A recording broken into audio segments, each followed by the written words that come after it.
நிச்சயமில்லாத வாழ்க்கையா இருக்கு. நேத்திக்கு ரொம்ப நல்லா இருந்துட்டு இருந்தவங்க, இன்னைக்கு இல்லங்கிற அதிர்ச்சியான சம்பவம் ஏத்துக்க முடியாததா தான் இருக்கு. சென்னையில நடந்த இந்த சம்பவம் சின்னத்திரை ரசிகர்கள் மட்டும் இல்லாம பலரையுமே அதிர்ச்சிக்கு உள்ளாக்கி இருக்கு. கயல் சீரியல்ல நடிச்சு வந்தவங்க நடிகை சுபாஷினி. திடீர்னு இவங்க உயிரிழந்த செய்தி பரவியதுமே இப்படி எப்படி நடந்துச்சு அப்படிங்கிற கேள்விதான் எல்லார் மத்தியிலுமே எழுந்துட்டு இருக்கு. ஸ்ரீலங்காவை சேர்ந்தவங்க சுபாஷினி தன்னுடைய கனவுகளை பிடிச்சுக்கிட்டு சென்னைக்கு வந்தாங்க.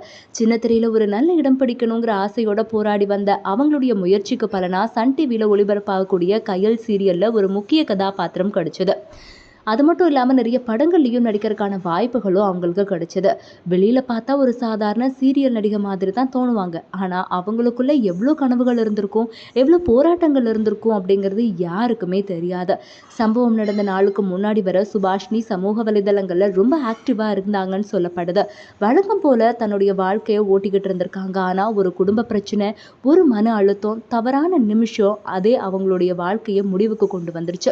அவங்களுடைய கணவரோட நடந்த வீடியோ காலில் பேச்சின் போது தான் தகராறு ஏற்பட்டு அதன் மூலியமா இவங்க இப்படி ஒரு முடிவு எடுத்திருக்காங்கன்னு போலீசாருடைய முதற்கட்ட விசாரணையில தெரிய வந்திருக்கு.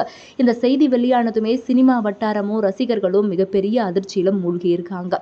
சுபாஷினியுடைய கதை மட்டும் கிடையாது, இன்னைக்கு பலரோட வாழ்க்கையிலுமே இது மாதிரியான சூழல் வந்துட்டு தான் இருக்கு. மன அழுத்தம், குடும்ப பிரச்சனை, தனிமை இது எல்லாம் சேரும்போது சிலர் அந்த ஒரு நிமிஷத்துல தவறான முடிவை எடுத்துடுறாங்க. ஆனா உண்மையில அந்த ஒரு நிமிஷத்தை கடந்துட்டாங்கன்னா வாழ்க்கையே மாறிடுங்க. ஒரு விஷயம் நிச்சயமா சொல்லிக்கணும் அப்படின்னா, எந்த பிரச்சனையுமே உயிரை விட பெருசே கிடையாது. இன்னைக்கு சண்டை வந்தா நாளைக்கு நம்மளை தேடி வந்து அவங்க பேசலாம். இன்னைக்கு முடியாத மாதிரி தோணக்கூடிய விஷயம் நாளைக்கு நிச்சயமா சரியாகலாம்.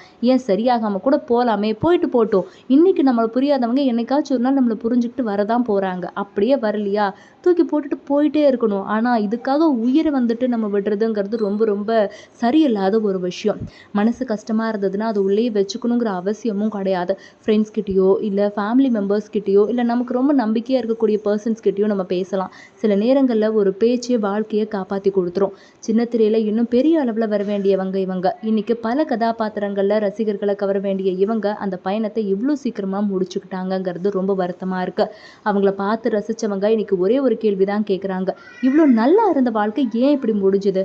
இந்த சம்பவம் ஒரு செய்தி மாதிரி கடந்து போகக்கூடிய விஷயமாவே இல்லையே.